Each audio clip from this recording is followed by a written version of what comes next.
Assalamualaikum warahmatullahi wabarakatuh. Bismillah, alhamdulillah, sahabat Syiar Indonesia Baca Quran. Kita memohon ampun kepada Allah karena ini sudah dimasukkan di hari 10. Ya, bermohon kepada Allah dari mungkin ada hal-hal yang tidak baik dalam amalan-amalan kita, dan kita berdoa kepada Allah mudah-mudahan amal-amalan yang kita sudah kerjakan di hari yang ke-10 ini ada dalam penerimaan yang terbaik. Ya amin ya Allah ya rabbal alamin.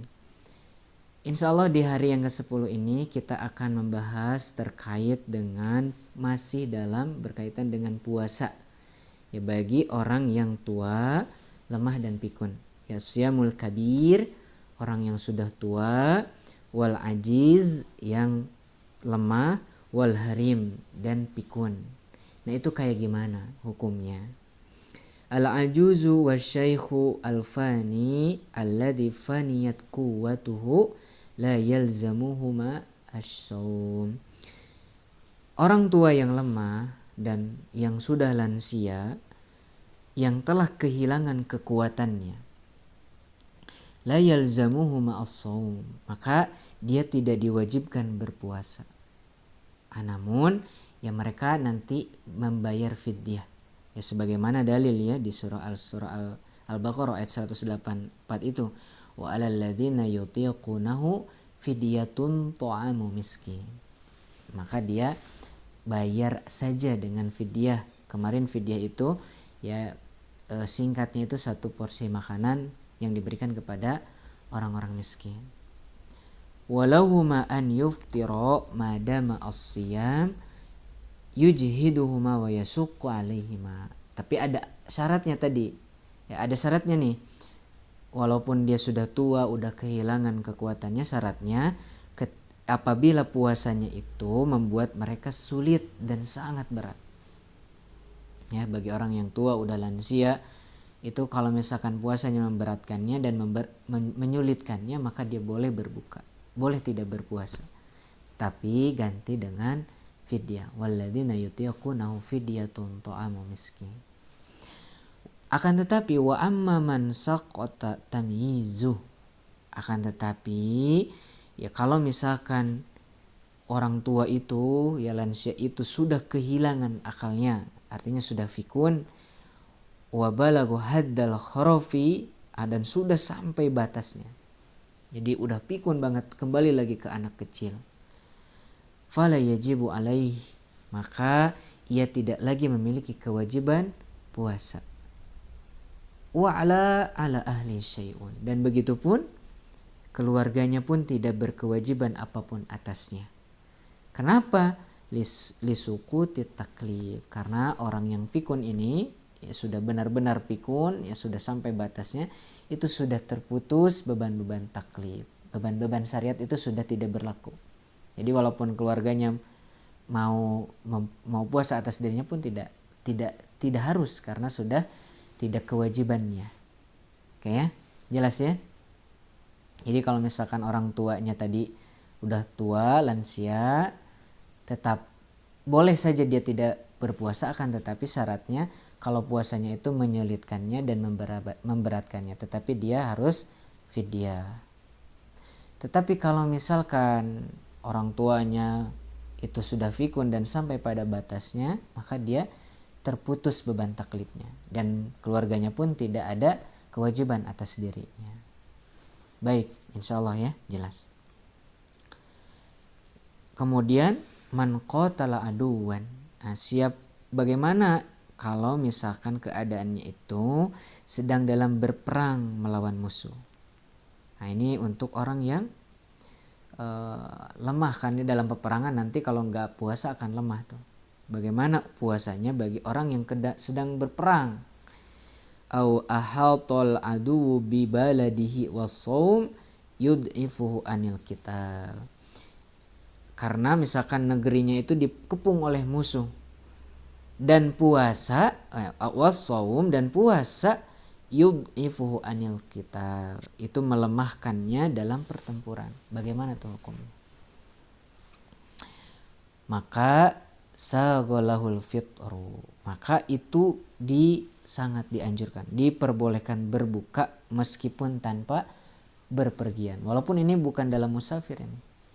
Jadi misalkan kita sedang di negara kita, ya ada musuh datang misalkan ke negeri kita, dalam keadaan kita puasa, dalam keadaan bulan Ramadan, maka kita boleh berbuka. Karena dikhawatirkan kalau misalkan tidak berbuka, ya kita lemah melawan mereka. Takut gitu ya. Boleh, walaupun tidak dalam keadaan musafir. Walau biduni safir. Wa kadzalika law ihtaja lil fitri qabla al qital aftar. Demikian pula jika ia membutuhkan berbuka sebelum bertempur, maka ia boleh berbuka. Contoh misalkan tadi mah kan tiba-tiba musuh datang itu ke tempat kita. Tapi kalau misalkan kita pun mau berperang nih, sudah janjian mau di mana-mananya, maka dia diperbolehkan berbuka sebelum berperang. Ini berbeda dengan musafir. Kalau musafir kan harus benar-benar pergi dulu baru boleh, ya, dan sudah meninggalkan desanya. Tapi kalau misalkan mau berperang nih nanti siang nih, dan tempatnya sudah tahu, maka dia boleh berbuka sebelum dia berperang. Karena untuk kuat dulu tuh fisiknya. Nah ini diambil dalil dari mana? Ya tentu ada dalilnya ya. Ini dalilnya diambil dalam perang Fathu Makkah. Rasulullah SAW kepada para sahabat juga berbuka. Ya ketika safarna ma'a Rasulillah sallallahu alaihi wasallam ila Makkah. Ya ketika kami ya melakukan safar ya bersama Rasulullah sallallahu alaihi wasallam ke Makkah, yakni fi Fathu Makkah, yakni ketika mau pembebasan Makkah, wa nanu siyamun fanazalna manzilan. Dan waktu itu kami sedang dalam keadaan puasa Ramadan. Karena masih keadaan itu bulan Ramadan. Fanazalna manzilan. Kemudian kami sudah sampai di tempat ya, bukan di tempat perangnya tapi di suatu tempat. Faqala Rasulullah sallallahu alaihi wasallam innakum qad danautum min aduwikum wal fitru aqwalakum fakanat rukhsatan. Jadi kata Nabi, ya kita nih mau menghadapi musuh nih. Kita akan mau menghadapi musuh nih nanti. Maka kalau misalkan berbuka menguatkan kalian, maka berbukalah karena ini bagian dari rukhsah. Pertama tuh ya, fakanat rukhsatan. Faminna man shoma wa minna man aftar. Maka di antara kami ada yang berbuka dan ada yang tetap. Ini masih boleh saja. Ada yang berbuka, ada yang tetap. Tetapi tsumma nazalna manzila akhar. Kemudian kami sudah sampai di tempat medan pertempuran. Di depan sudah ada musuh nih. Sudah depan musuh nih. Maka Nabi SAW berkata lagi, innakum musabbihu aduwikum. Kalian akan menghadapi musuh nih. Ya, sekarang di pagi hari ini kalian akan menghadapi musuh. Depan kalian musuh. Wal fitru aqwalakum, dan berbuka adalah menguatkan diri kalian. Fa'aftiru, maka kalian berbuka. Wa kanat azmatan fa'aftarna, maka kami berbuka semuanya. Karena ini bukan rukhsah kata Nabi. Maksudnya ini bagian rukhsah, tetapi ini kita mau menghadapi musuh depan kita, maka lebih baik berbuka. Lebih baik berbuka. Begitu ya. Naam. Kemudian man kana sababu fitrihi dhahiran kal marid. Misalkan ini tambahan ya. Misal siapapun yang sebab berbukanya tampak jelas seperti karena sakit, fala ba's an yuftira dhahiran, maka dia tidak mengapa kalau misalkan mau berbuka secara terang-terangan. Maksud secara terang-terangan terlihat oleh orang. Tapi enggak di depan umum, enggak di jalanan gitu ya. Ya kalau misalkan orang sakit kan kelihatan, oh ini tuh orang yang sakit. Jadi enggak apa-apa dia buka depan orang yang sedang berbuka, yang sedang berpuasa. Karena terlihat sedang sakit. Wa man kana sababu fitrihi khafiyan kal haid. Tetapi kalau misalkan sebab berbukanya tidak tampak jelas, contohnya misalkan wanita yang sedang haid kan tidak jelas tuh. Dia sedang haid atau tidak kan kita tidak tahu. Maka fal'ula an yuftira khufyatan khasyatat tuhmah. Maka ya berbuka ya secara tersembunyi lah agar terhindar dari prasangka buruk. maka dia harus berbukanya itu secara sembunyi-sembunyi. Jangan dilihat, jangan depan orang.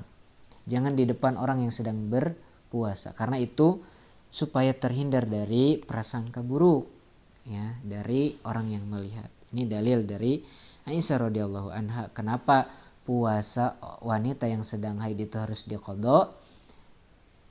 Ini dalilnya dari Aisyah, kunna nu'maru biqada'is shaum. Kami diperintahkan untuk mengqadha puasa bagi wanita haid, wala nu'maru biqada'is shalah, akan tetapi tidak diperintahkan untuk mengqadha shalat.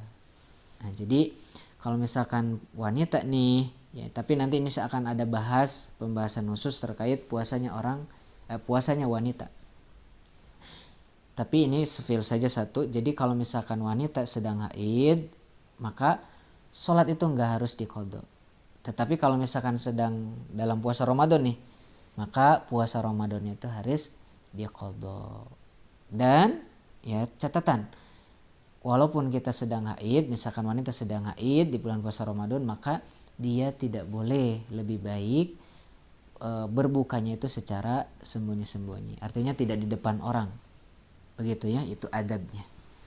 Nah, demikian ya terkait dengan puasa orang yang sudah tua, orang yang lemah, dan orang yang pikun. Mudah-mudahan dapat dipahami dan jelas disampaikan. Ya barakallahu fikum. Saya Yusuf Ibnu Ahmad. Wassalamualaikum warahmatullahi wabarakatuh. Ya ayyuhalladzina amanu kutiba alaikumus siyam. Kutiba alaikumus siyam kama kutiba alal ladzina min qablikum la'allakum tattaqun.